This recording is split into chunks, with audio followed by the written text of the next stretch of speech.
All right, let's get right into it. If you're a leader and you're looking out at your team and they've just checked out, this is for you. We're going to break down a playbook that's been tested in the real world, in the trenches. This isn't theory. It's about what actually works when your back is against the wall.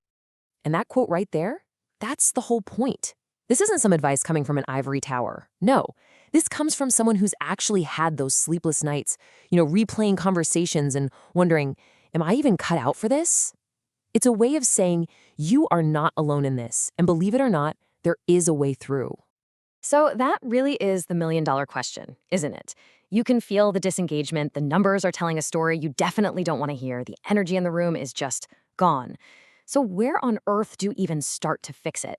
Well, this playbook argues it all starts with confronting the truth, not finding a scapegoat. Okay, so step one is just admitting you're in it, the disengagement crisis. When you're in the thick of it, the first temptation is to react emotionally, to get frustrated. But we need a different approach, a clear-headed plan of attack. You know how it is. It's so easy to point the finger, right? Blame the other department, blame the bad leads, blame corporate, blame the economy.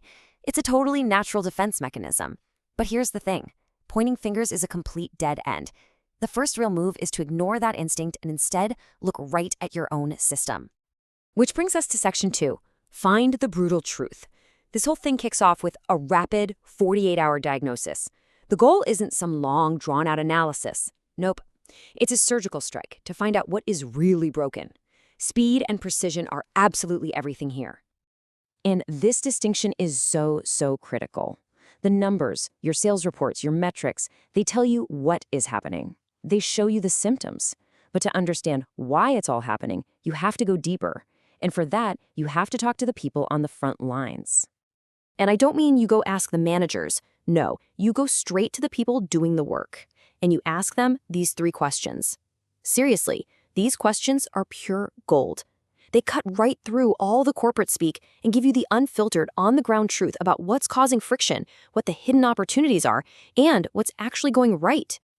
Now, listen up, because this is the most important part. After you get these answers, you do not go write a report. No way. Your mission is to find one problem, just one dumb rule they told you about, and you fix it by Friday. And you do it publicly. This single act proves that change isn't just some empty promise. It's real, and it builds instant credibility. Okay, so you found the truth, you scored a quick win. Awesome. Now it's time to build on that. Welcome to section 3, the 7-day momentum reset.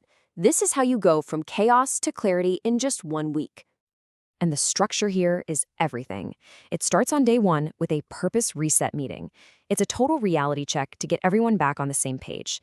Then you immediately install a new rhythm with daily 10-minute stand-ups right there on the floor. It's all about creating a new, predictable beat that your team can actually rely on. And a huge part of this reset is changing the scoreboard.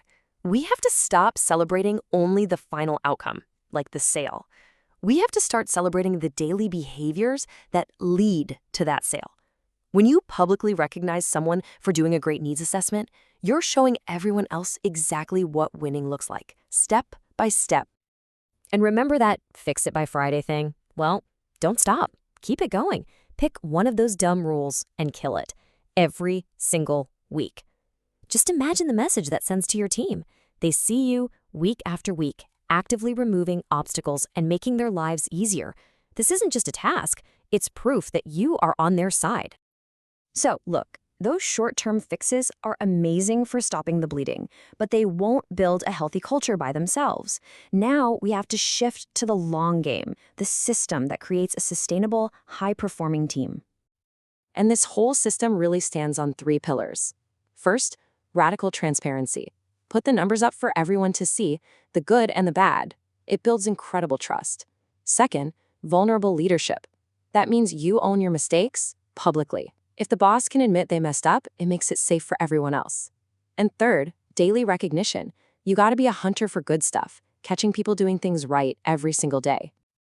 This is exactly what vulnerable leadership sounds like. And it's not weakness, it's honesty.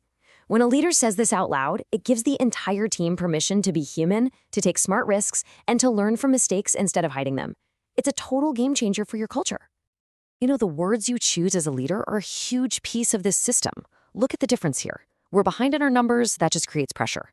But we're not broken, we're unfocused, that creates clarity. One creates fear, the other creates a partnership.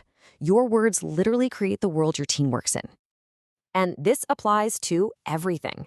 Instead of passing the buck and saying, corporate says we have to, a real leader acts as a filter.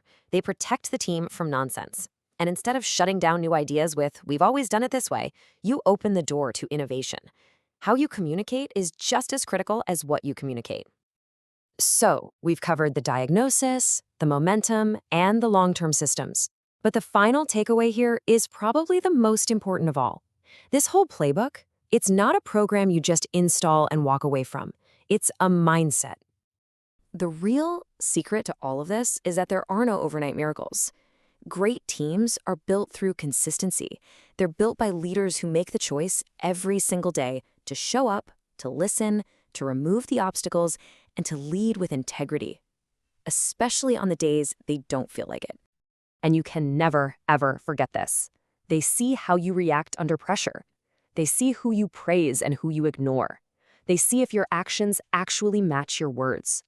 You are constantly sending a message, whether you mean to or not. Your behavior is the standard.